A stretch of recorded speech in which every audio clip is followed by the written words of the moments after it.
Merci, c'est l'heure d'accueillir notre invité. Et quel invité ce matin? Regardez, c'est Sophie Jovillard qui est des nôtres. Bonjour Sophie. Bonjour.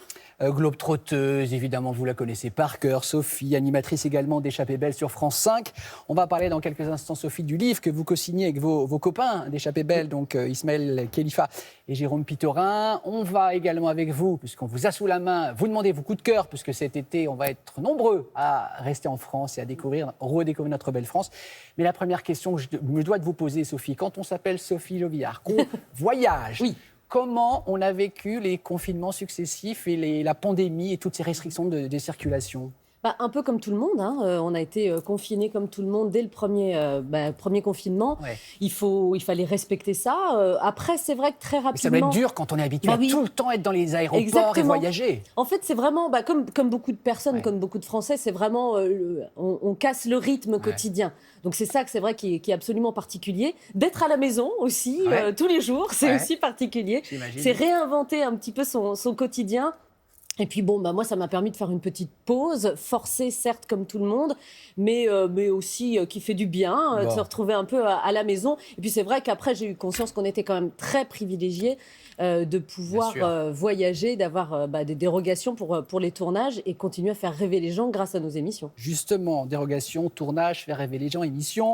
Larzac, Andalousie, Suède et Lourdes. Vous avez beaucoup tourné à nouveau ces dernières semaines.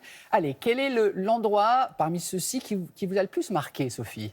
Il y en a plusieurs. C'est vrai qu'il y a. Moi, vous le disiez tout à l'heure, la destination France est vraiment à privilégier. On a privilégié avec nos tournages. Mais récemment, j'ai eu un coup de cœur pour un endroit qui s'appelle le Pays Toy.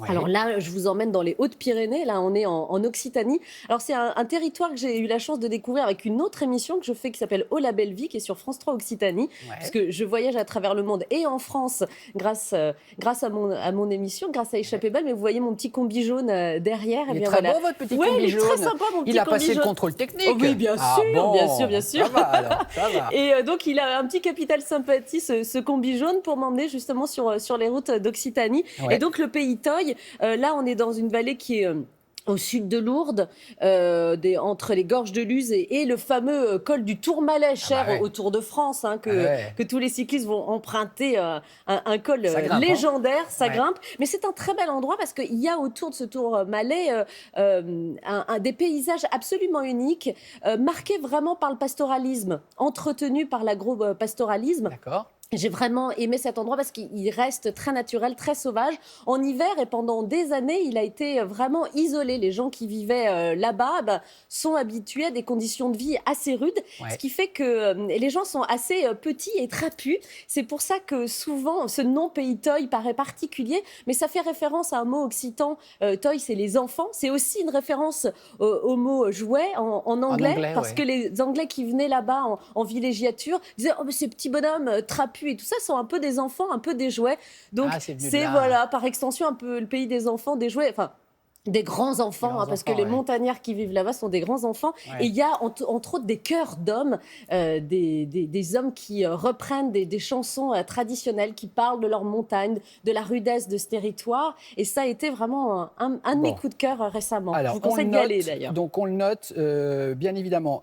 Pour ceux qui vont voyager en Europe, par exemple, les villages blancs d'Andalousie, Alors oui, il paraît que c'est vraiment un endroit incontournable. Vous avez adoré. Oui, ça c'est absolument sublime. J'ai eu la chance d'y aller Je connais pas. Pour un tournage pour Échappée Belle. Et c'est vrai que là, voilà, c'est vraiment l'image de carte postale. C'est l'Andalousie, loin des grandes cités que l'on peut connaître et qui sont absolument mythiques. Et c'est vraiment d'aller justement dans l'esprit petit village. Et oui, vous avez raison, c'était un de mes récents coups de cœur. Alors parlons de ce livre, Invitation Voyage, chez First Édition. Donc vous le signez avec Jérôme Pittorin et Ismaël Khalifa. Donc ce livre rend hommage à tous les héros du quotidien que vous avez rencontrés lors de vos tournages. Qu'est-ce qu'ils vous apprennent? L'essentiel quand on rencontre ces gens-là, on en retient quoi? On en retire quoi? Voyager comme ça aux quatre coins du monde et en France, ça donne foi en l'humanité. Moi, je suis... c'est vrai. Oui, parce qu'en fait, je suis touchée par la gentillesse et la générosité des gens. Les gens gentils, ça existe. Alors qu'on dit qu'on souffre d'individualisme, on est de plus en plus auto-centré. C'est pour ça que j'insiste là-dessus, que ça me paraît vraiment important. Moi, j'ai toujours la curiosité d'aller vers l'autre, rencontrer l'autre, sans préjugés. Parce qu'il faut être curieux de tout et de tous. Et j'essaye d'être vraiment vigilante là-dessus, et mes petits camarades aussi. C'est ce qu'on a voulu raconter dans ce livre, de raconter un peu notre voyage à la première personne, mais de dire qu'on mesurait la chance qu'on avait d'être accueillis partout dans le monde, que les gens nous ouvrent leur maison, nous donnent à manger, nous offrent un verre, et tout ça d'une générosité et d'une spontanéité Alors que souvent, réelle. certains d'entre eux n'ont pas beaucoup d'argent, de moyens. Pas Il y a beaucoup aussi d'argent, ça, pas quoi. beaucoup de moyens. Et c'est vrai que vous le disiez, on parle d'individualisme, on parle de repli sur soi. Voilà, il faut voir le monde aussi avec voilà, ce regard de bienveillance, de tolérance et d'ouverture.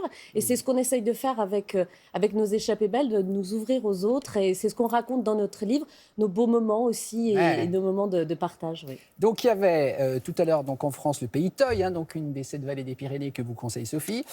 C'est quoi l'histoire du vélo ou de la vélo maritime? Ah oui, alors parce que là, vélo... c'est aussi un autre bon plan pour vous. Alors ça, c'est vraiment un bon plan auquel je tiens particulièrement parce que je vais y aller en fait sur la vélo maritime.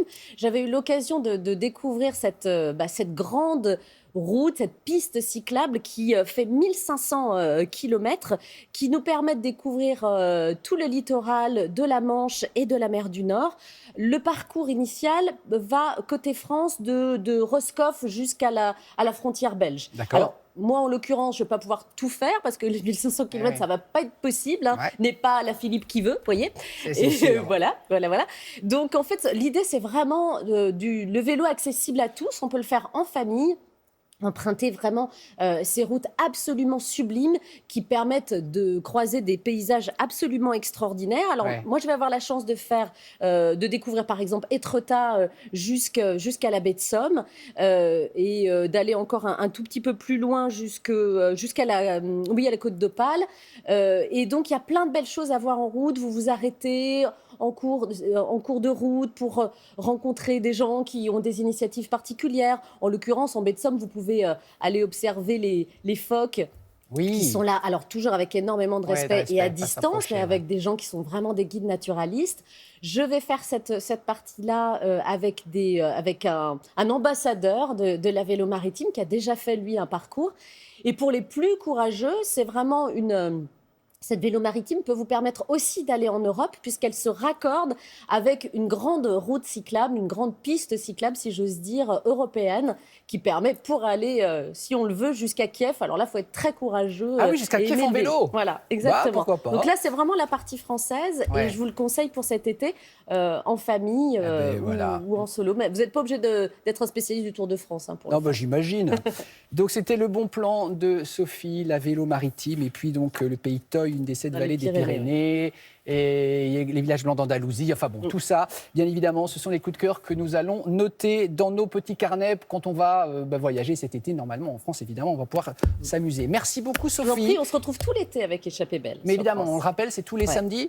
Tous les samedis 20h50, et en quotidien, tout l'été sur France 5. On vous retrouve tous les jours et tous les samedis soirs. Merci infiniment, Sophie.